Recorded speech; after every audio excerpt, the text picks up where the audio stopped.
Isso aí, pessoal. Seguindo adiante, em relação à competência da Justiça do Trabalho, outro caso relevante para notarmos aqui do artigo 114 são os conflitos de competência entre órgãos com jurisdição trabalhista. Por exemplo, eu tenho um conflito de competência entre o Juiz do Trabalho de Osasco e o Juiz do Trabalho em São Paulo. Quem vai decidir isso é o Tribunal Regional do Trabalho da 2ª Região.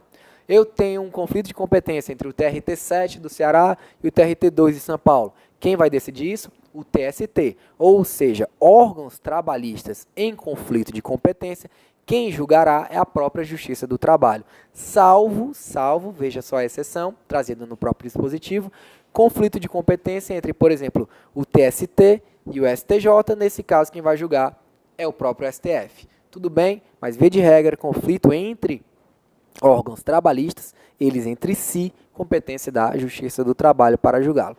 Outra, ação de indenização por dano moral ou patrimonial decorrência da relação de trabalho, ou seja, eu ajuizei uma ação de dano moral contra o meu empregador, porque meu empregador agiu com rigor excessivo contra mim. Quem vai julgar essa ação é a Justiça do Trabalho. Ações relativas às penalidades administrativas impostas aos empregadores pelos órgãos de fiscalização das relações de trabalho. Vamos lá, existe uma empresa que estava descumprindo as normas de medicina e segurança do trabalho, ela foi autuada por um fiscal do trabalho e ela entra com a ação para anular aquela multa que foi imposta a ela, aquela notificação e depois a multa. Quem é que vai julgar essa ação? Justiça do Trabalho, competência da Justiça do Trabalho para julgar as ações referentes aos órgãos de fiscalização e as penalidades impostas. E por último aqui, a execução de ofício das contribuições sociais, ou seja, as contribuições sociais previdenciárias decorrentes da sentença. Vamos lá, eu condenei o empregador a pagar XYZ. Esse XYZ ele vai pagar, mas são verbos remuneratórios, ou seja, vai ter que recolher aí a contribuição previdenciária delas. Vai ser executada diretamente na Justiça do Trabalho e somente essas decorrentes da própria sentença. Se for autônomo, aí já não é competência da Justiça do Trabalho. E outras controvérsias decorrentes da relação de trabalho na forma da lei.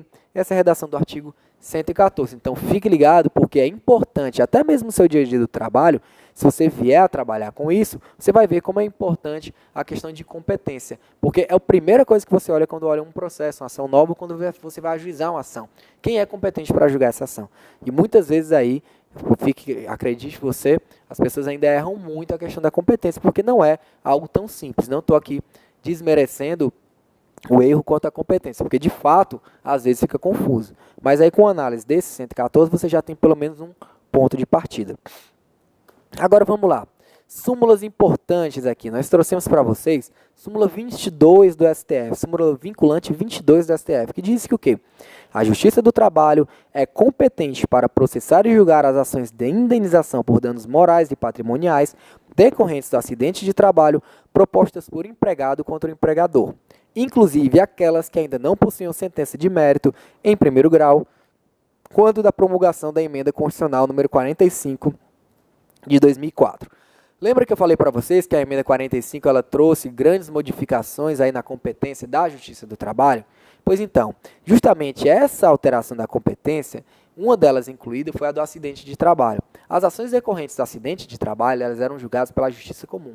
A Justiça do Trabalho passou a ser competente por todas elas a partir da emenda 45. Mas aí tinha os processos em curso já. Aí ficou a dúvida, e aí? Aquele processo que já está em curso, quem é que vai ser competente? Aí a súmula vinculante 22 veio e esclareceu. Se já houver sentença proferida nos autos, continua na Justiça Comum.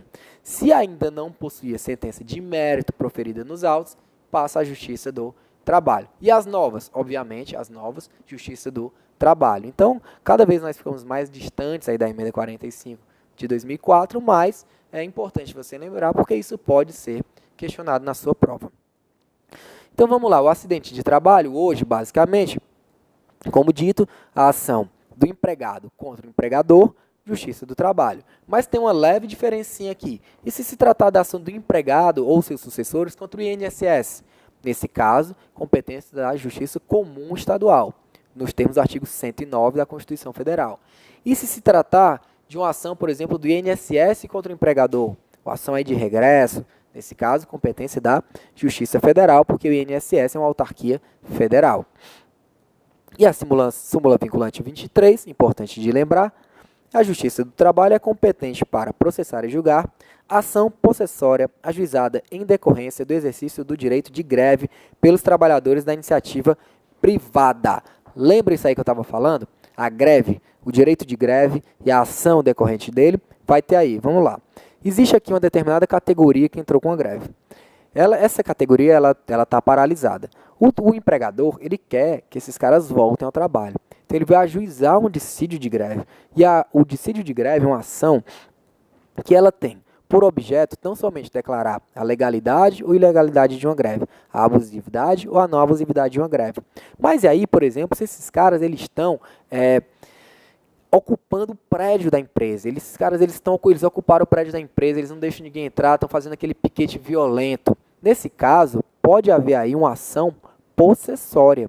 Mas é uma ação possessória satelitária à própria ação de greve. Então, nesse caso, por exemplo, uma reintegração de posse, ela será ajuizada na própria Justiça do Trabalho, pois ela é uma ação conecta, ela é uma ação ligada a um dissídio de greve. Por isso, é a competência da Justiça do Trabalho. E se, por exemplo, for uma ação de servidor público?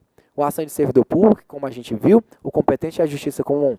Aí, nesse caso, como a ação principal, a ação de greve, é de competência da Justiça Comum, aí, por consequência, a ação possessória será da Justiça Comum. Então, aí, súmula vinculante 23 do STF, para você ver que o acessório segue o principal. Logo, uma ação possessória referente ao direito de greve, referente a um dissídio de greve, será julgada, via de regra, pela Justiça do Trabalho, especialmente tratando-se de empregados da iniciativa privada. Como a gente viu, servidores públicos aí tem uma pequena ressalva.